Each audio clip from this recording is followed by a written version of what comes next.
This is the Yeshiva Review. I'm Scott Kahn, and I'm sitting here in Lev HaTorah in beautiful Ramat Shiloh in Ramat Beit Shemesh, along with some of the directors of the yeshiva. Why don't you introduce yourselves? Shalom Aleichem. My name is Boaz Mori, the Rosh Yeshiva of Yeshivat Lev HaTorah. I live here in Ramat Shiloh, beautiful Ramat Shiloh. I'm Asher Friedman. I'm the Director of Student Welfare and a Morning Shir Rebbe. And I am Simi Sherman. I live here as well in Ramat Shiloh. I've been part of the yeshiva for 6 years now, and really happy to be here today. Let's start off by talking about the history of Lev HaTorah, of Boaz. As the founder of the yeshiva, what was your motivation for starting the yeshiva? What was lacking in the yeshiva world before that you wanted to address? So at the time, when I thought about the idea of starting Lev HaTorah, I was a Rebbe in a yeshiva that doesn't exist today, BMT. And BMT was sort of phasing out. And there were not many yeshivot, or any particular yeshivot, that geared towards the middle tier that were really giving them the breadth and depth of Torah study.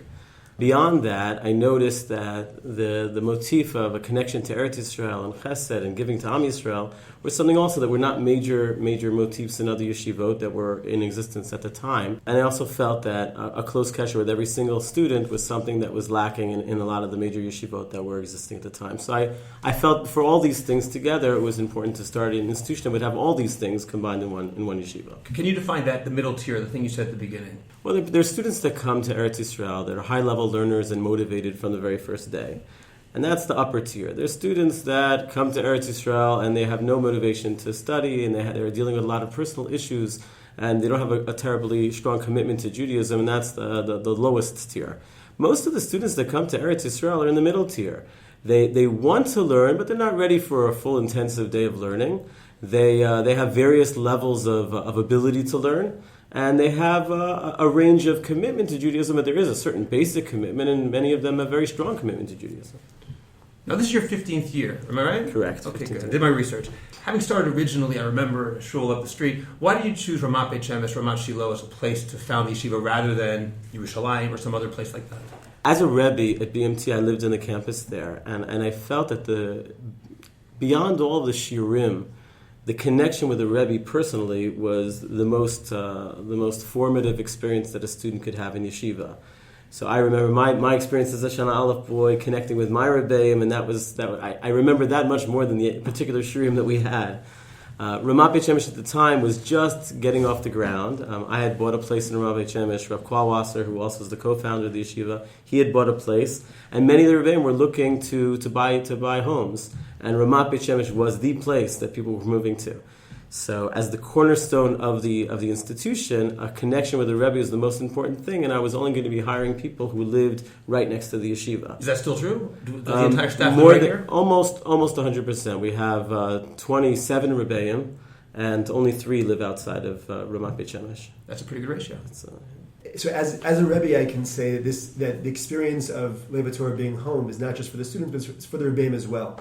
And that experience of both the Rebbeim and the students really sharing the Beit Midrash as the center of our community is really, I think it's a very powerful way of forming those bonds. But what do you mean? In what sense? What I mean is that this is the place where pretty much every Rebbe davens, oftentimes 3 times a day, 7 days a week. It's a place where we share together our spiritual commitments to HaKadosh Baruch Hu. Our children come to shul.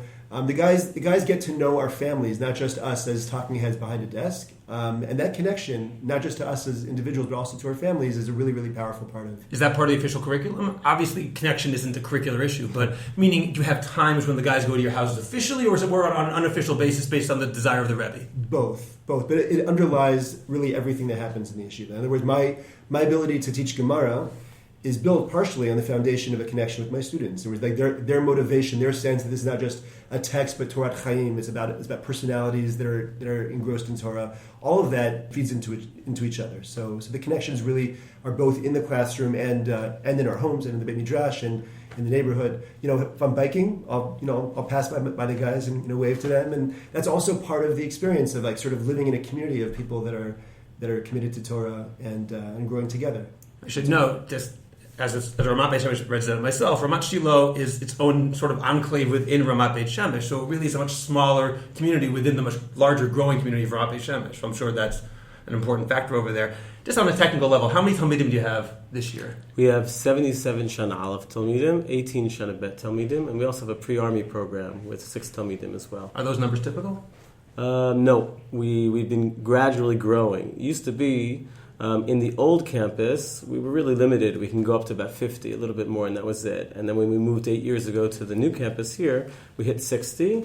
And then from then, for a number of years, it was between 60 and 65. Last year, we hit about 70. And then this year, we took a leap close to 80. So this is the most that we've ever had. Describing these students in particular, what sort of student would be right for Lev HaTorah? What kind of thing would make a student want to come here and be successful in the yeshiva? To a large degree, the question is not where they're coming in, but what their goals are in yeshiva. Meaning, we're not looking for a guy who has a certain SAT score, who has a certain aptitude in learning, who already has a certain background. We're looking for a guy who's interested and motivating in growing. So if a person comes with an attitude that says, I want to make something of myself, of my year, I want to grow in my skills, I want to develop a relationship with God, with my Rebbe, with my friends, that's an ideal student for us because we have the infrastructure to help a person getting from where he is to where he wants to get.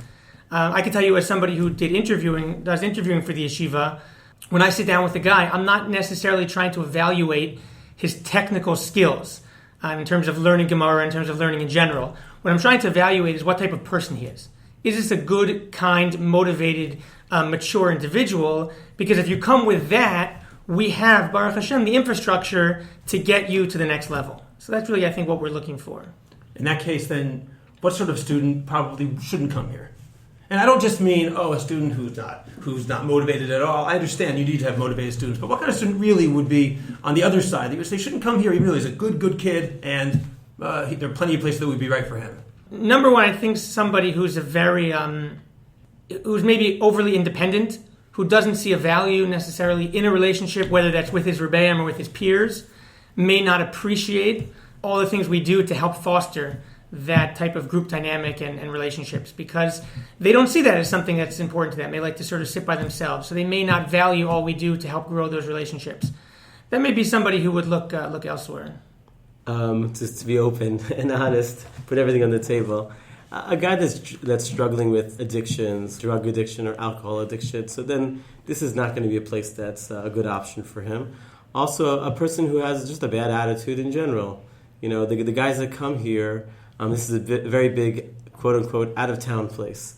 The guys are just very pleasant. They're very pleasant guys, and that I think defines more than anything else the type of guy. We have guys here who are very motivated and high-level learners coming in, guys who are not so motivated and high learning, very motivated and low learning. We have all the different permutations. They all come, but the common denominator is really that the guy has derech eretz, a real mensch. And we have guys spanning all over the country, even from England. And again, the common denominator is a guy who, as Rav Simi said, he's motivated to grow, and irrespective of whatever starting point he is coming in, and he's a good guy. Let me just ask a bit more about Sure. that particular idea. When you say their common denominator is derech eretz, and editorial comment, my own experience with Lev HaTorah is that's very, very true. So it just happens to be a reality. From the student's perspective, what would he say? He wouldn't say, well, I'm a guy with derech eretz, therefore I'm going to Lev HaTorah. Obviously, that's not the way a 17-year-old is necessarily thinking. What would you think a student would say? Why do I want to go to Lev HaTorah? What's that drives me there? Well, from the student's perspective about other students, which is always a motivating factor, they know that nice guys go to Lev HaTorah, that there are no major cliques at Lev HaTorah. We don't take too many guys from any particular school. This year we have, I believe, 77 guys from 37 different schools across the States, Canada, and England. So there's like, when you don't have cliques, from one particular school, it makes it much, much easier for everyone to get along, despite and even because of their differences. So that's number one. A guy wants to come to Lev HaTorah because of the guys that are Lev HaTorah. He also wants to come because it's a comfortable home here. He has all the support, it was mentioned before, from his Rebbeim. He has a nice facility. That's another reason. And hopefully the primary reason is because he looks at the program and he says, this is what I want to do. I want to learn Gemara, but I don't want it to be my whole day. I want to be exposed to the breadth of Torah learning, to Jewish philosophy and Tanakh, and I want practical halacha, but I also want all these classes that are outside the regular mainstream classes. I want a class in Chassidut, or I want a class in Jewish leadership, or Hebrew language, or dating and marriage. We have classes in electives, all across the spectrum, over 20 electives for the guys to choose from over the course of the year. Let's segue over to that, the idea of the curriculum per se. So you're saying it's very broad. What's the specific educational goal in the curriculum? Does the yeshiva have a particular thing that it's trying to impart? I think the fundamental goal is that students should leave Lev HaTorah as well-rounded Torah personalities. Gemara is absolutely a foundation of anyone who takes Torah learning seriously, and for that reason, Gemara has a very prominent place in the schedule. At the same time, a student who comes out of the year without having deeply encountered Tanakh, deeply encountered some of the basic ideas in Jewish philosophy, developed more of a proficiency in halacha l'maaseh, developed himself as a personality in terms of understanding himself and how he works better and understanding his strengths and weaknesses better. All those things are crucial to being successful once you leave yeshiva. So the goal is really looking not just at this year, but looking at the lifetime of the student and asking, what does the student need to learn to prepare him for a strong life as a Torah personality? Yeah, I think absolutely what Rav Asher said really hits the head of the nail. In addition, I think to sort of bring that out a little bit more, what we try to do is take a holistic approach to education. Meaning we don't have a set cookie cutter model that says every guy needs to have exactly this many masechtas under his belt and this much halacha under his belt. But we try to expose guys to the totality of Torah scholarship. And like Rav Asher said, Gemara certainly is a foundational element of that, but not limited to that. And so that when a guy sees the totality of Torah, they could find their niche within that spectrum and say, this is what I connect to, that's what I connect to, so that Torah learning can be something which is a lifetime pursuit for our guys.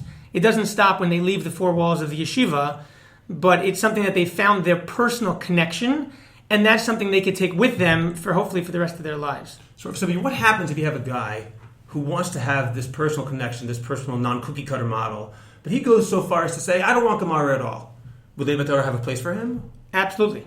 And we have such guys, and I think it's a challenge to, on one hand, challenge the guys to say, why is it that Gemara is not for you? Maybe we have to give it a little bit more of a try. But absolutely, I have guys in my share right now, and we're trying to find that balance of how much Gemara they can handle, how much is appropriate for them, and if they're not doing Gemara, so what are they doing? Right? What are we doing to use our time as effectively and productively as possible, and what other areas of Torah can we connect to? So are there Rebbeim who are available for those people who are not doing Gemara, or are they essentially on their own learning Bechavrut and the Beit Midrash? Both, but there definitely are Rebbeim. We have, how many morning seders? We have 10 different morning seders available. And that's on purpose. That's 10 different Gemara shiurim? 10 different Gemara shiurim in the morning. 7 for the Shana Aleph. But yeah. 7 Shana Aleph Gemara shiurim. Yeah. And that's to provide not just different levels, but different styles and different breakdowns of focus. So that every guy, no matter where he is on that spectrum, has a shiur that's appropriate for him and how much he can and wants to do. So Boaz, before you said that Lev HaTorah, when it was founded 15 years ago, was trying to fill that gap in the middle tier. The way I hear it now, it sounds almost as though you have shiurim that provide for people both above and below that tier. Is that true, or am I misreading that? You're correct. On the upper side, there are guys who are in the upper track who could make it in Yeshivat Hezer, but they choose the program here because they're not interested in the curriculum there, and for other reasons, they find Lev HaTorah a more natural home for themselves. On the lower side, so although there are individuals who don't, just to qualify a little bit what Rav Simi said, there are individuals who don't find a connection to Gemara, but we try to make sure that every single guy is in a track with Gemara, and in the Shirim, the Gemara is learned with all the guys. For individuals, we could make some individual exceptions. But guys coming in, they have to have a certain level of motivation. On the level of learning, we started this year a new track. We call it the Mechina track for guys who have public school backgrounds who really they can't make it in Gemara in the beginning. So those guys are not learning Gemara. And if there's a yeshiva high school student that really didn't, after 12 years of yeshiva education, still can't make it in a Gemara track, so we would encourage him to join that track with the public school guys. In that track, the first half a year, they don't even touch a Gemara. Second half of the year, after doing Torah Shabbal Peh and a little bit Mishnayot and all the other background shiurim for Judaism 101, so then they open up Gemara.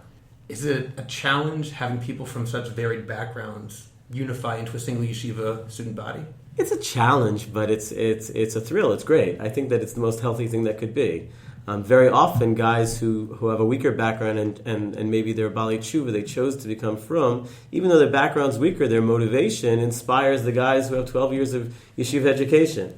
And this is the world. When they're going to leave Lev HaTorah, where they go to YU or secular campus, they're going to be exposed to all different types of people. It's great to have that here in yeshiva to begin with. We've spoken a little bit about the educational goals of Yeah. Lev HaTorah. How about the spiritual goals, the religious goals?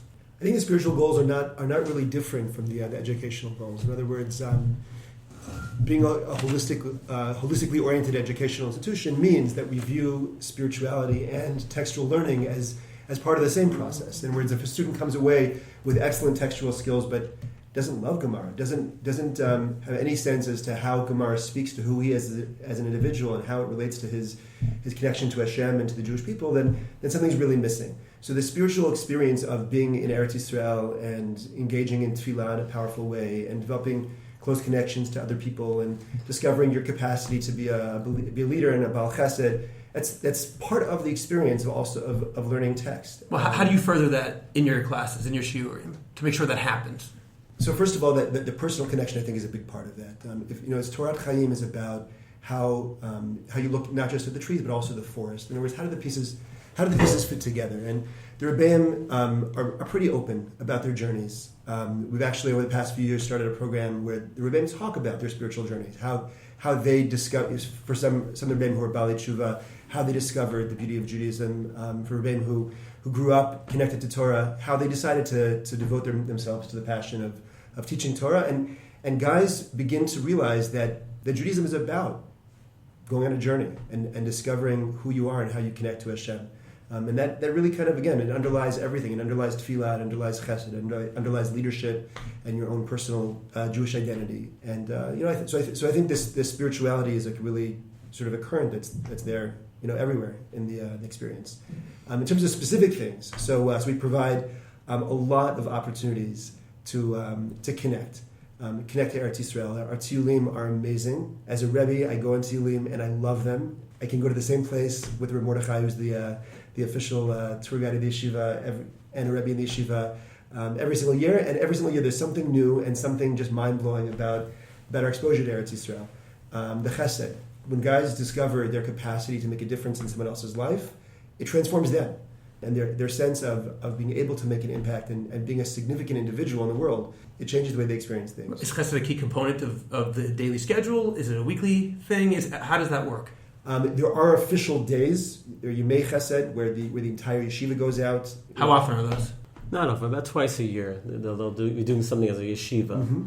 Those are very, very powerful days with a full day experience. Beyond that, the guys chesed is not forced; it's optional. But about half of the yeshiva, opts to do the chesed.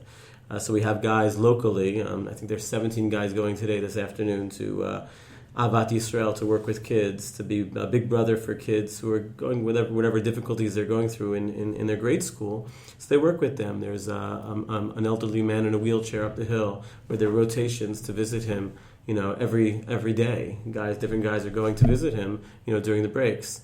So there are opportunities. There are other ways to connect to Eretz Yisrael. There's they have an agricultural opportunity nearby the yeshiva where they go and they work the land. Is that sometimes instead of shir, or is it always No, Bein it's always Bein Hadarim. We always have the option is there for them. There's a very large break of almost 3 hours in the afternoon where they're able to do these things.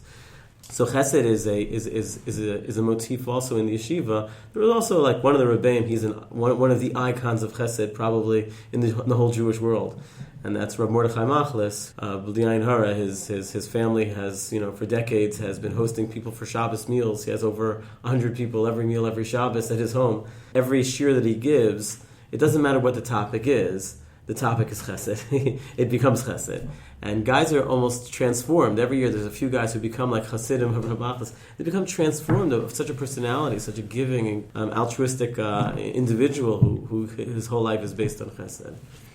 Going back to the student body a bit, what do you do if a student comes in? And I'll tell you, we all know that most students come in ready to go, motivated, they want to do a whole lot of things, and then reality sets in a week, 2 weeks, 3 weeks later. I think all yeshivot experience this. And all of a sudden, it's not quite as simple as they thought to get it from minyan. Maybe I don't want to go to shiur today. What's the yeshiva's policy or methodology in dealing with that? Is it day one, everyone has to be there, everything, and there are serious consequences? Or is it more of a gradual, we'll bring you in? And how do you balance that? So the bottom line is that this is not a high school, it's a yeshiva. And the guys made a mature decision to come, to spend a year growing and connecting to Kadosh Baruch Hu, to Torah, to themselves. And we respect that decision. We treat them like adults. Even if they don't always act like adults, even if sometimes they don't wake up in the morning, they'll skip shiur. So we talk to them, and we talk to them again. There are no major, ramifications for if a guy really is not part of the program. So then we recommend him finding a program which is much more liberal with their time. But we make the expectations very clear that everyone is expected to be a full part of the program. And when it happens, as you say, as your experience that they won't, this guy won't, they'll have periods of time. So first the madrich will speak, and then the rebbe will speak, and then one of the administration will speak, and if it comes to me, I'll speak. And usually the reaction is immediate that there's an improvement, and then they fall back, and then so each time they get better and better. We're human beings also. We understand that people have ups and downs. It's I would call it an ascending sine curve. That they're constantly going up and down, but at the end of the game, they're much higher. The pattern is moving up. Yeah, and there are different reasons why. Sometimes a person is going through something difficult. And that may point to, a psychological issue that needs to be dealt with. So on staff, we have people like Rav Asher, who's in charge of this branch of the yeshiva, that deal with him on a psychological level. And sometimes it's a spiritual thing. He's not feeling it. So we have the mashgiach ruchni on a spiritual level. And sometimes it's just immaturity, and then I'll have to deal with it on a disciplinary level. But again, the discipline is usually like the joke about the British policemen. They don't have guns. They say stop, or I'll say stop again. So that's basically we don't run the yeshiva with an iron fist. It's a very loving hand that welcomes them in, and the reaction is much better when you speak with them as a human being than when you exert your authority over them. So that's what we found. And just one thing that I think you've been sort of referring to or alluding to is that the power of relationship to help a person make good choices is almost infinite. The response of having schmoozes with guys is an unbelievable tool, because oftentimes when a guy realizes, it really matters if I come or not. My Rebbe believes that I can actually make these choices and make the most of my year. That transforms the way they view themselves, and they oftentimes will begin to make much more mature decisions. So it's a very powerful tool, even though it's not a police baton. I'll tell you honestly, I come from a family who's very involved in education in America. I have a number of brother-in-laws who are principals of large schools in America, and when I sit with my family and I sort of brag about Lev HaTorah, the one thing that I mention is the degree of individual attention, and this touches on your question, is I've never worked in another educational institution that had such personalized one-on-one attention. That every morning Seder Rebbe, I could tell you, I personally have meetings every single week, just 15 minutes private meetings with my guys, just to check in to see where they are. We have professional therapists, Rav Asher, Rav Uri, who are on a rotating basis, checking in on guys' mental state. How are they emotionally, socially? We have a mashgiach ruchani, numerous mashgichei ruchani, if that's the right term, to check in on the guy's spiritual wherewithal. And so I think when a guy is not living up to the yeshiva's expectations, it's not high school anymore. We're not disciplining. There aren't consequences, not punishments. When the guys begin to realize that we're there not to tell them what to do or to punish them, but we're genuinely there to help them become the people they're capable of being, the response is disproportionate. It's surprising to see, but because they believe that we're actually there for them, to help them, and not to sort of force them into any position they don't feel comfortable. I think that changes a lot in terms of how we view discipline in the yeshiva. As I said before, there's some Rebbeim here who are Bali Tshuva, but do the Rebbeim all have the same basic hashkafic outlook? Are the direction they're going in, is it the same? Do you have someone who'd be from Satmar who is an anti-Zionist along with somebody over there who's currently serving in Miluim in the army? How does it work in the yeshiva? I think that's a great question. I think that we believe we're more diverse than we are, but it's for a reason. We are a diverse staff. We do come with a lot of different perspectives. We have Misnagdim, we have Hasidim, we have those who are more Tzioni, those are more Haredi. We come with a lot of different perspectives, and we are a very diverse staff. But, and I really think this is important, we do all have certain things we have in common. I think that we all respect the other Rebbeim's positions. So we don't have anybody on the staff, I believe, who is, this is my way and this is the only way, and then somebody on the other extreme which says, no, this is my way and this is the only way. So I think we're sort of a diverse but very, very tolerant staff. So people are expressing different positions. People do come at things from different angles, and I think guys appreciate that because they're able to connect to different Rebbeim. But we are also, I think, relatively tolerant and open to respecting other Rebbeim come from different perspectives. What are examples of these different perspectives? First of all, if I may just qualify, because people may get the wrong idea, that it's a very, very Tzioni yeshiva. It's a very Zionist yeshiva. Every single person on staff supports Tzahal and B'dinat Yisrael.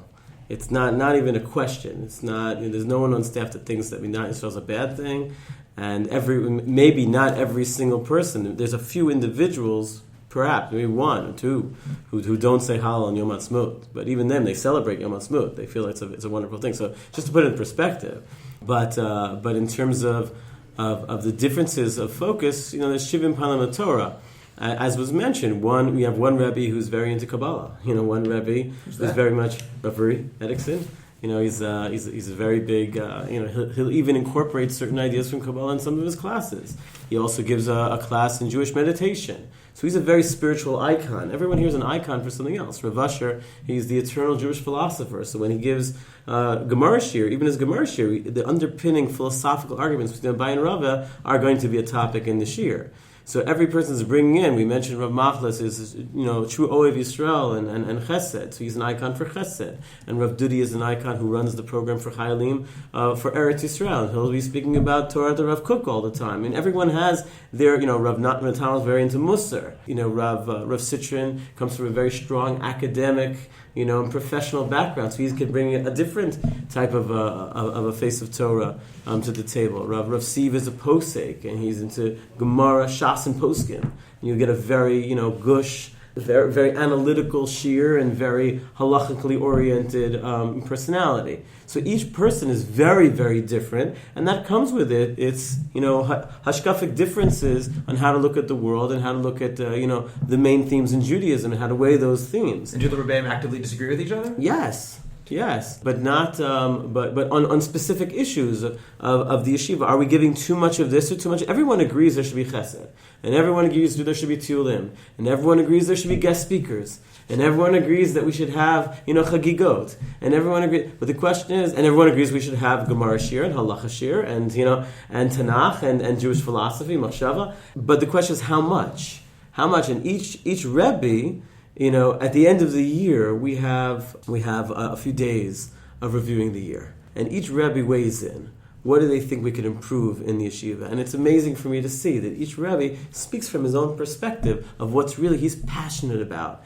We need more, of this. We need more tefillin, or we need more of guys learning in the base medrash till late at night, and we need more of chesed, and we need more, of personal conversations. Everyone according to what he's passionate about. Nobody thinks that the other one is puzzles, invalid opinion. It's just a question of how much. In that case, then, what's your perspective on what students should leave with? In other words, is there a common hashkafat olam you want every student to have when they leave, or is it more that what every student picks up, that's his own decision? How does it work vis-a-vis teaching? There's definitely a common hashkafa that we all agree upon, and then chanoch lana al pi darko, which each individual is going to be gravitating towards a certain brand of avodas Hashem. So I'll go to the common. What's the common? Every single person here, we teach positive Judaism, so every person should have a positive outlook of all of Am Yisrael, and look for the goodness in every single. We're not teaching them to be Haredim, but they should appreciate what the Haredi world has to offer in terms of the power of Talmud Torah and the commitment to Torah and mitzvos. So that's very, very, very important, that they come out with a connection to Torah and mitzvos. Eretz Yisrael, every single person should leave the yeshiva feeling the importance of the centrality of Eretz Yisrael to the Jewish people. These are themes in Tanakh, these are themes in the Gemara, in Halacha, in Torah Sheba'al Peh, Torah Sheba'al, and it's something that in our day we're zocha to be born in such an amazing period of time of Jewish history. To not appreciate that is being blind, and to not act upon that, so that's not really fulfilling your potential as a Jew. Whether a person makes Aliyah or not, that's already a separate question, but he should understand the value of Am Yisrael living in Eretz Yisrael and how important that is to Torah and the central value of Torah. And in terms of Am Yisrael, Eretz Yisrael, and Torah, everyone agrees that these three pillars of the yeshiva are something they should come away with, and that a person should feel passionate about his Judaism. How that expresses itself. So one person's going to come out, is going to connect more with Rav Mordechai and Rav Uri, and maybe have more of a Hasidish outlook on the world, and some people a little bit more of a yeshivish outlook on the world. But everyone can appreciate a good tish with singing and understand the importance that Judaism should be alive, so that they should make it a part of their life, and that they should feel passionate and not just go through the motions, but really have a strong connection to it. I just wanted to add that I think there's also a common assumption that our goal is to prepare students to become very, very strong Jews in the modern world. That means that we're not trying to direct guys away from university. We're not trying to direct guys into the world of Kollel. We want our students to become the best doctors, the best lawyers, the best psychologists, and perhaps the best mechanchim they can possibly be, after having received the best possible education as strong Jews. That's something that's just assumed as part of the process, that our students are going on into the larger world after this year. Some students go to YU, some students go to secular universities, but the point is that we're preparing them for that journey. So let me move on with that. That's an interesting point. And I want to look at both directions. What would you do if a student said, you know what, I'm not going to university. I was originally going to go to University X, and now I'm going to sit in Kollel. Would the yeshiva's attitude be, that's great? Or would you try to convince them otherwise? Or would you just step back? We rarely step back, but it could be their individuals. There was a guy here that was here many years ago. He stayed Shana Aleph, he stayed Shana Bet, he stayed Shana Gimel. It was something that we welcomed, and it was something that his family also was totally fine with it. And his goal of staying Shana Gimel was to learn more. And he became a madrich, and then he went on to Gush to learn for a few years, and now he's doing a smicha at YU. And his tafkid in life is going to be to learn and teach Torah. And that's beautiful. So for a guy like that, learning, I can only think of two people in the history of Lev HaTorah that went on to, from Lev HaTorah, went to just yeshiva, and we're in yeshiva for many, many years learning in Kollel. There's only two guys I can think of in all of Lev HaTorah history, but there were many that continued their learning, whether it's in YU or even secular college, they continue their learning after their year in Israel. About a third of our guys stay Shana Bet. That's roughly the statistic. And what happens on the other side? Let's say a person goes to a college and he's going to go to University of Idaho, where there's no Hillel. I'm guessing no one here actually went to University of Idaho. No, not Idaho. But you never know. I think Wisconsin is probably the closest. Is the closest. And we had one guy that went to Wisconsin. It was probably the weakest, besides a local college. But it was probably the weakest Jewish community that a guy has been to, and he was from throughout the whole time. He was he went to Daf during a big chunk of yeah. But he basically was like the Chabad, rabbi there. He was very close with, and we had one guy who went to Syracuse. He was there for 1 year, and then he left because he said he was the only from guy in all of Syracuse at the time. So he left, and we told him before, and we didn't think that was a very good option for him. So you actively will encourage people not to go to certain universities. A place that doesn't have Jewish life at all, that's a place that we would actively discourage a guy from going. In terms of other places, so the big question is always every year is Maryland. That's that we have especially us, we have guys from all over the state. So Maryland is a very popular option. Brandeis for many years was a very popular option. We have a lot of guys going to either Binghamton or now Rutgers became a very popular option, and Queens has always been a popular option, always will be. NYU is also NYU also as well. Yeah, so we have guys in all these places. Give an individual going to Harvard, to Yale, to Princeton. It's hard even to open up your mouth when a guy's going to a college of that caliber to recommend that you don't go to a college like that. But we prepare them. Then you have to be a leader on college campus if you're going to be going to one of those places, and Maryland as well. If you look actively encourage them to go to YU instead of Maryland. It depends on the guy. And it depends on the Rebbe also. To be open, I tell in the very beginning of the year every year, I'm very, very firm with the staff on this one point that you should never set a guy up for disaster saying, if you go to college X, this will happen to you. We don't know what's going to happen. We set them up for success.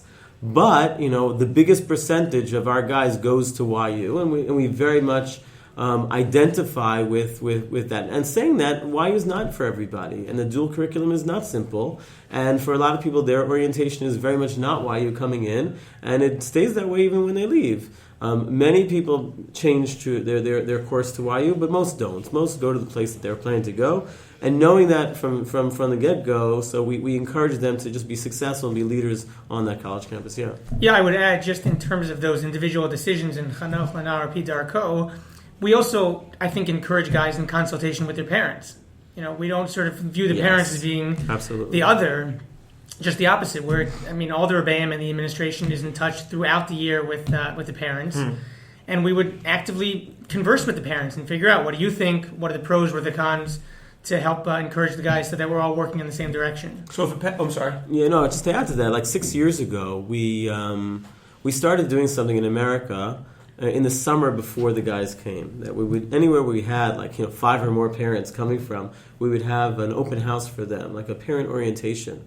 And we started a relationship with the parents. We expressed them our expectations for the year, and also for me, it was important for them to know that we are partners. We're not looking to replace the education of the parents. We're looking to partner with the parents in the education of their child. And we stay in touch with them. Rebbeim are in contact with the parents throughout the year. They have officially certain times throughout the year that they're supposed to contact the parents and open a conversation.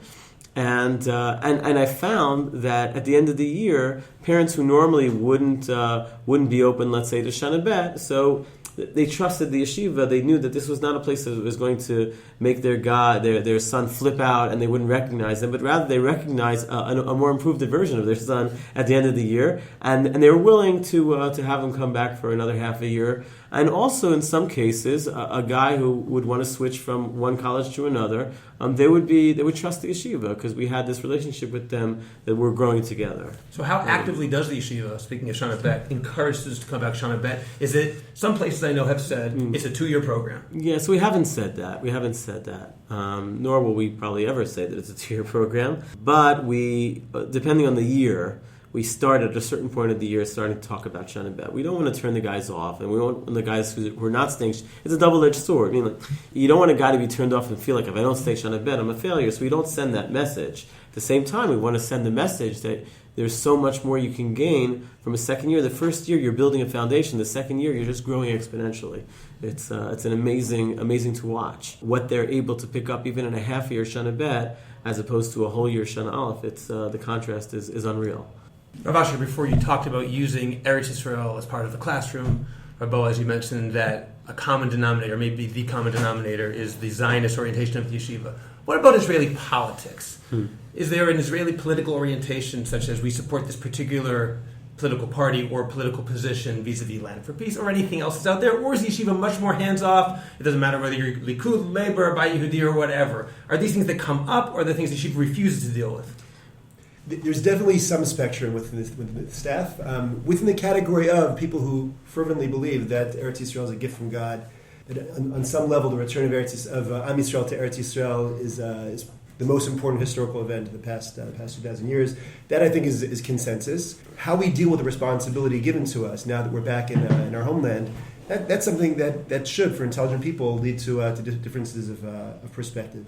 One of my favorite memories over the past few years is in the last cycle of Israeli elections, we had a little bit of a Yom Iyun on the elections to understand what's going on in Israeli society, what the different issues are. And the Rebbeim each sort of were spokespeople for political parties that they did not identify with. So we had a debate between, let's say, the 10 major political parties. And Rabbi, I think you're Meretz. Meretz, yeah. You don't identify with Meretz? No. The Kol Alon Mevaseret, yes. Yes. I see. You may not have understood what Meretz is. Right. So I think the message given to the students was, first of all, it was exposing them to the complexity of what it means to live in Eretz Yisrael. At the same time, the fact that Rebbeim were taking positions that were not their own gave a certain kind of respect to the fact that there's a complexity here and there's more than one perspective that really cares about the fate of Am Yisrael and Eretz Yisrael. And the value is conversation and dialogue and debate rather than a dogmatic this is the only way to go. And I think that's something that the students. I have a lot to say on this topic, actually.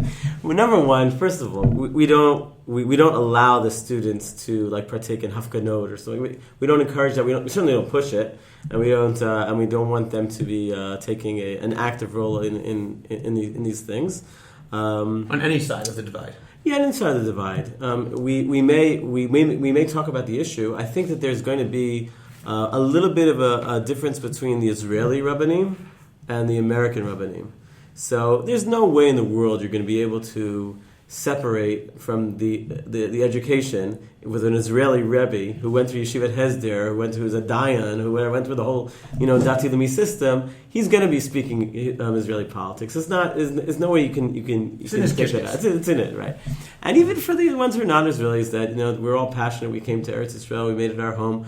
It really matters what happens in the elections. So there are going to be times where an issue will come up in the forefront of what's going on in Eretz Israel, and we want them to be involved in Israeli society. We'll discuss the issue, but there's a big distance between discussing the issue and pushing a political party, et cetera, et cetera. Now it becomes a little bit even more practical because we have guys we have an army program. We have 20 guys who've been through this program in the army. Many of them are currently in the army right now, and a number of them are going into the army, in the coming months.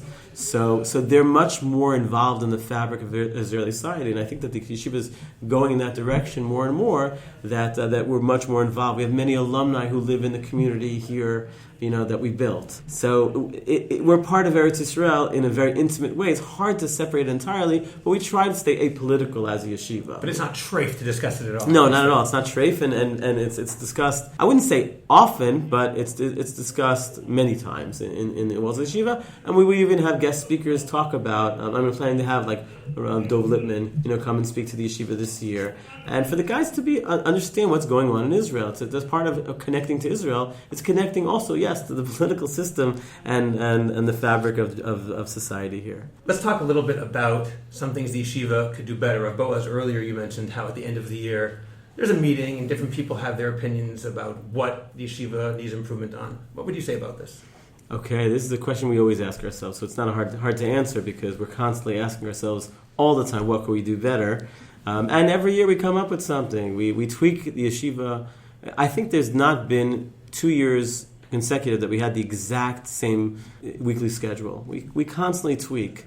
1 year we had the last half an hour of morning seder where we're doing Parshat Shavua, and then we changed it. We thought there was a need of educating tefillah more, so we did it to tefillah. And 1 year we added electives. So we're constantly changing. We're constantly asking ourselves. One thing that I'm always concerned about is Hebrew. You have so many values to educate. And guys come in, they leave, and they're not fluent in Hebrew. And I feel like we could do much more in terms of... Do you have classes in Hebrew? We do. We added another Israeli Rebbe this year, so there are more classes that are in Hebrew. But the problem is the first two Israeli Rebbeim, they speak fluent English, so they often go back into the English. I think that's one area that we can improve in. But the big problem is I don't know how to do that because... You want to educate Gemara on the highest level and Tanakh. Well, Tanakh Dafka is something that you could do in Hebrew and Jewish philosophy. So you want to talk. It's always a balance. So educationally, I think Hebrew is something that we can improve in the yeshiva. In other areas, just bigadol in the yeshiva, I think the campus itself needs improvement. We have a Chadarochal, which we're bursting at the seams. The base measures we expanded twice. Because to accommodate the people. There's a low ceiling. We like to sing and dance on Friday night. So in the yeshiva, so the low ceiling is not as good as it should be for the acoustics. I'm surprised you say it's a beautiful campus. It's a beautiful campus, but I know the small spot. We have a half court. We really should have a full court. Uh-huh. So we're building a full court. We have a campaign for a new building, and the new building we'll figure out all the. Where's the new building? Where do you hope? Right here, right next door. Wow. Okay. Right next door, we have that's the bigger building actually, in Yirtzeh Hashem. So all the physical things we're figuring out, and all the curricular issues. So we do better and better. One thing I think every yeshiva is always asking themselves the question, and we're amongst them, is how can we get guys earlier in the year more inspired in tefillah? I think that is probably the biggest challenge for all yeshivas across the boards. Guys are coming in with not a very strong commitment or connection to tefillah. It's boring. It's long. They don't understand what they're saying. So that's something I think we could do better. We do have education of tefillah, but I would like to make it, in a way that we know every single guy is getting all of the basics in tefillah, all of the right schmoozes spiritually, why it's important, and have the best system to make sure that they're set up for the most success and the highest inspiration of tefillah. A couple things. I would say, number one, I think there's a really big tension that I feel, and I think the other Rebbeim feel it, and it's something that we are always challenged by in between the individual and the community. As we spoke about earlier, we try to cater to every single individual where they are and how we can help them. At the same time, you have to have rules and protocols for the betterment of the yeshiva overall. And sometimes what's best for the klal, for the general community, for the whole yeshiva, is not what's best for that individual. And sometimes you're forced to make a decision between those two competing values. And I think that's something we struggle with, and we feel that tension.